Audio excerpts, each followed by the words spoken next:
Dr. Chauhan. We can see your email.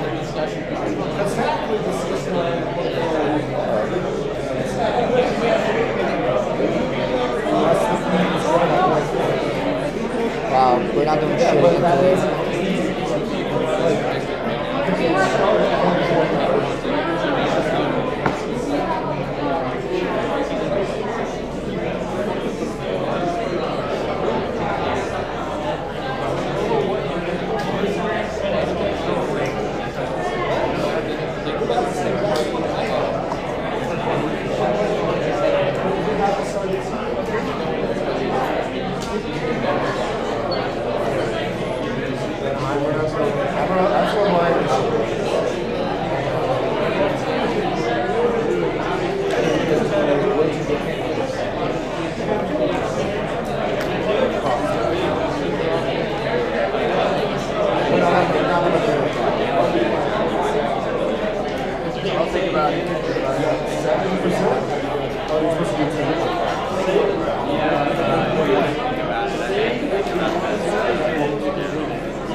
Whatever you have, whatever you have, trying to get leverage on me, Andrew? Hello!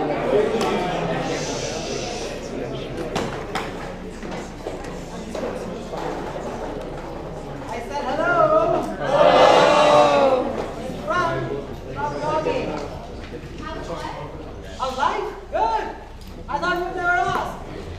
Awesome! All right.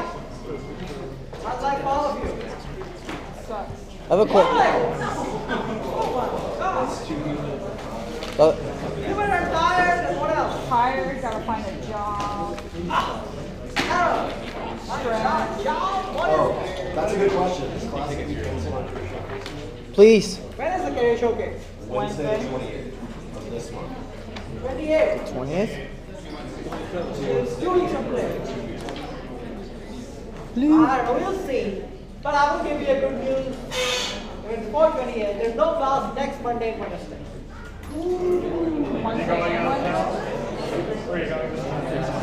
Gosh, just Boston. Someplace you want to take us?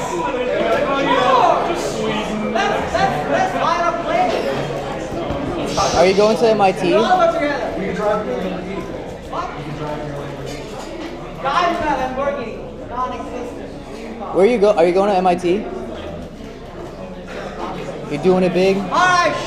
Oh, I have a question about the quiz. You have a question in the front, yes. So for if Stop you, talking, please. Yeah. in number 4, there's like 4 part of the quiz. Does the mistake carry on?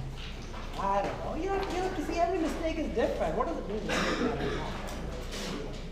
You don't write it. I told the TA to give you good points. That's what is possible. No, if you did part 1 wrong but all the other parts were okay with the wrong answer, you still get full credit for part B. That's what you're asking? Yeah, like it doesn't drag on, like the mistake doesn't carry on. You don't get 0 just because you got the wrong annuity to begin with. As long as your concept is okay, you get the point. Alright, so we'll talk about the career showcase later. See now that's when you see why having a Friday class helps, right? Because we have a buffer. Because every week we're actually kind of putting in an extra hour. That gives us a buffer to cancel classes that we have to. Sometimes, yeah. So is it next, like the 19th or the 21st, or the career showcase? Well, the career showcase I probably will cancel, but I don't want to do it right now. It's 2 weeks away. I don't even know what's happening 2 weeks away. It's too far away from me. Next week, I'm telling you. After that, we'll have another discussion. I will cancel the class for career showcase. You can give me a nice applause. Not right now! Not right now! There's applause for canceling the classes next week, okay? When I come back, we'll cancel career showcase. I'll get on it.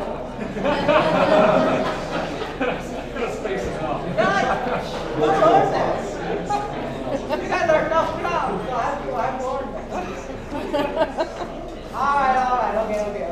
Enough of laughter. Let's stop laughing. Let's stop getting. Let's take all the fun out and let's do the. Oh no, this is fun too right now. Anyway, so I'm going to do the slides today. Should I keep the lights on or off? Just the front. Just the front, yeah. Yeah, yeah. It's farther back.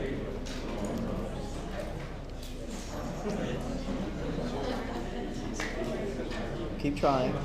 Keep going. There's The there's last another one. one after. Right, yeah, that. No, like keep going. Like there's another one. It keeps going. There's a lot of sections. Okay, all right. So if you remember last class, we started talking about the fact that in order to just talk to each other about what does our plant look like, we represent it by diagrams. But not just for talking to each other, also even at the design stage. I think it's all started with material energy balance, right?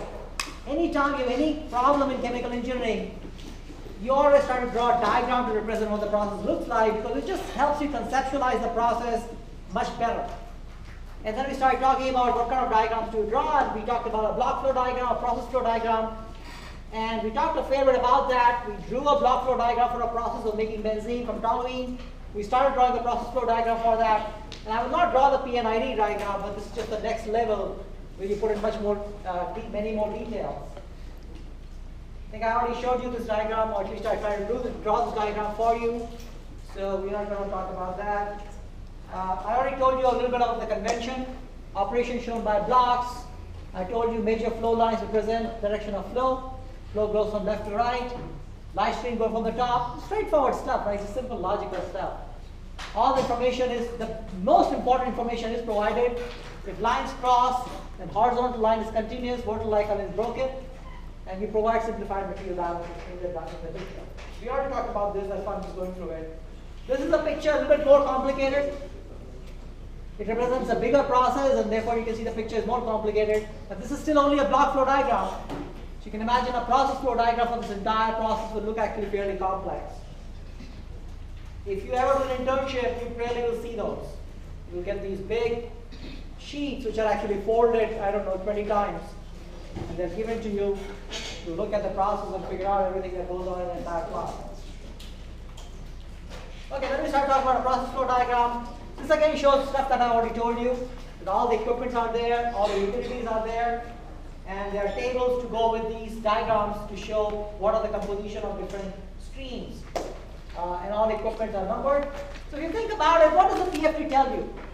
PFD tells you the process topology. What do we mean by process topology? It means how the different processes are integrated with each other. Okay, like where is the reactor, where is the distillation column, where is the heat exchanger. So that's the type of process topology. Okay, so it certainly gives you that. It gives you all the stream information, and also gives you all the equipment information. So those are the three main ingredients of a PFD. For example, this is a PFD, again of the same process. We were drawing this last time. You can kind of see I kind of stopped somewhere here. But we can sort of discuss this. Toluene and hydrogen are coming in, they are reacting. You see toluene needs to be heated up. But before it gets heated up, of course, you need to provide pressure to flow it. The toluene goes into toluene first goes into a reservoir, because you're not going to get a continuous source of toluene from anywhere. Hydrogen, on the other hand, there's a possibility it comes directly from some source. So you can see there's no storage of hydrogen. They're combined together. They combine together. They go through a heater. The heater heats it up using high pressure steam. That is not really high enough. So then it goes to another heat exchanger where you directly burn gases. The combustion, of course, generates heat, which further heats it up. At high temperature, it actually goes into a reactor, which is a catalytic reactor. I don't really know what the catalyst is for this, but I'm pretty sure it must be some catalyst. It gets reacted, and then the product stream comes out. And you can see that there's a recycle, but we'll talk about the recycle later. Product stream goes out, it has to be cooled, because the reaction products are very hot. They get separated using these two separators, which are basically just, they just separate the gas from the liquid. Gas goes to the top, and the liquid finally goes to the distillation column, where it finally gets separated into benzene and the other products, which are the light gases. And also there's a recycle of toluene, basically back. Okay, so that's really the process flow diagram, but you can see it doesn't really have all the information yet, right? It only has process topology right now, because it only tells you which stream is located where and which equipment is located where. So this is just the process topology. is a list of all the symbols that were used in the previous picture. Yeah. Why is it that the early series separation columns were marked with V's, just like the storage vat was? Storage vessel. Because V is for vessel. So it depends on what kind of separator it is. If it's just a separator where you separate gas from liquid, as you can imagine, just a, actually that's all it is, it's a column, right? Stuff comes in, liquid goes to the bottom, gas from it goes to the top. So there are no stages in it, it's just a vessel, there's nothing to it. Right? So it's designed as a vessel, it's cost to the vessel. But if it's anything more detailed, even a flash, there's nothing to it in a flash, except you maintain the vacuum. Otherwise, just a vessel. Right? So that's just why some of those are actually called vessels. So these are the specific pictures, and it just helps. If you see a picture, again, even without reading, you can get a very good idea. Cell phones are not allowed. I don't know if you remember that or not. I'm giving you one last warning. If after that still, could you please tell him not to use a cell phone? You can leave my class anytime in class. I don't mind. You can leave. You can come back anytime. But just if you're in the class, I don't want you using cell phones. It distracts me. All right. I understand today's class is just a PowerPoint. It should be uploaded, but nonetheless, you still have to pay attention. All right. I think I talked about how equipments are numbered. Right. The equipments are numbered. The first alphabet represents what type of equipment. C for compressor, E for heat exchanger, H for fire heater, P for pump, R for reactor, T for power. You can basically read it yourself. And then after that, you designate, so if let's say the general format of a name is XX, where XX represents what type of equipment it is, and YZZ. Y designates where it is located. So it could be which zone is it in. Then ZZ represents what number, like E101 is a heat exchanger in zone 1, and the equipment number is number 1 equipment. E102 would be zone still 1, the equipment number is O2, and so on and so forth. And finally, A/P represents whether you have 2 of those or not. Sometimes it might also define units in parallel, if there are 2 units operating in parallel, or if backup units are provided. Okay, now you also saw a bunch of streams. So if you go back to the picture, you can see that there are all these streams. So you can now see that, hopefully now you have an understanding of all these pictures. These pictures correspond to the pictures we just discussed. The namings we've already discussed. Now you can see the stream, HPS. What do you think HPS stands for? High pressure steam. So it's actually quite self-explanatory. Air, of course, is air. Fuel gas, which is fuel gas. Also natural gas. What is NPS? Medium pressure steam. LPS, of course, is low pressure steam. What is CW? Cooling water. So yeah, you know, most of those words are actually quite self-explanatory. Anyway, so yeah, this is further description of all the utility streams. Most of them, again, are, I think, pretty straightforward. These are on the top. WR, river water. I've never seen a WR in a PFD. Most likely, your water will not be coming from river. RW, your refrigerated water, yes, could be pretty common. Refrigerated drying common. Chemical wastewater with high COD. This is very, very specific to biological systems. You will not necessarily see this in a normal chemical engineering system. Sanitary wastewater, again, you will not necessarily see it in most of the regular plants. Electric heat, yeah, you know, it could be there, although usually we don't use electric heat unless we have to. Typically, we don't use electric heat in plants. Boiler feed water, BFW, NG natural gas, fuel oil, fire water. I don't know what fire water means. Maybe the fire water means. You never had fire water? Wait, sorry. Just literally a separate water line they have just Just for what? In case there's a fire? In case there's a fire. To put out a fire. Okay, so it's not really, it's basically to put out a fire. All right, so that's just a little bit of. And just as you need some information for the equipment, you also need some information for the stream. So each stream you provide all this information. You number it, temperature, pressure, vapor fraction, mass flow rate, mole flow rate, individual components. That just gives you all the information you need to know about that stream. There might be some other optional information as well. But at least the top information is what I think you usually find in a stream table. In a PFD tables. This is an example. So you can see that this is the same benzene process that we looked at before. Let's look at one of the streams in the picture and we'll try to figure out what that component has. Okay, so let's say we are interested in looking at, 1 and 3 are obvious, right? Well, 2 is also quite obvious. But you know what, let's just see, just to make sure that, so let's just look at 1, 2, and 3 because we already know what 2 and 3 are.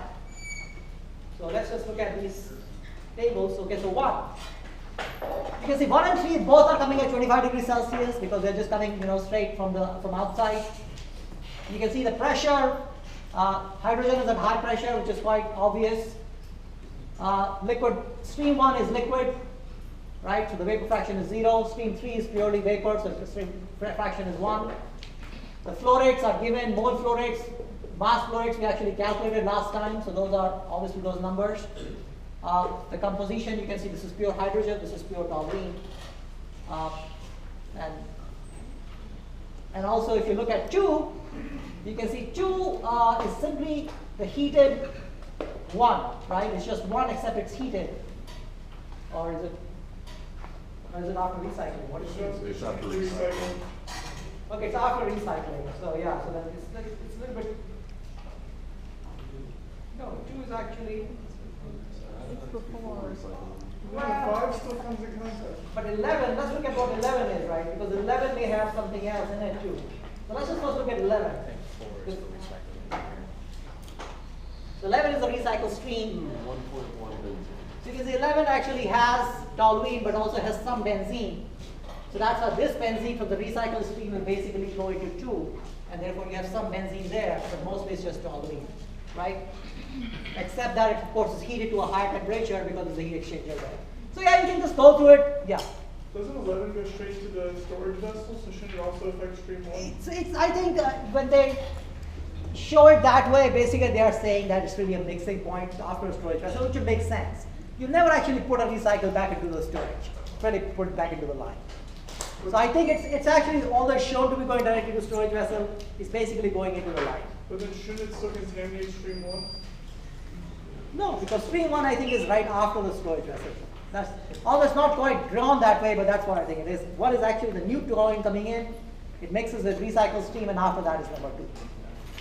That's what you can see has to be based on these mass balances. Yeah. Right? So even though it's not clearly drawn in that picture, these numbers basically, these compositions tell me that has to be going on. Let's just look at 1 or 2 more. Yeah. Do we have enough? Yeah. Question? Why is Okay. there Yeah. methane in stream 3? Sorry? Why is there methane in stream 3?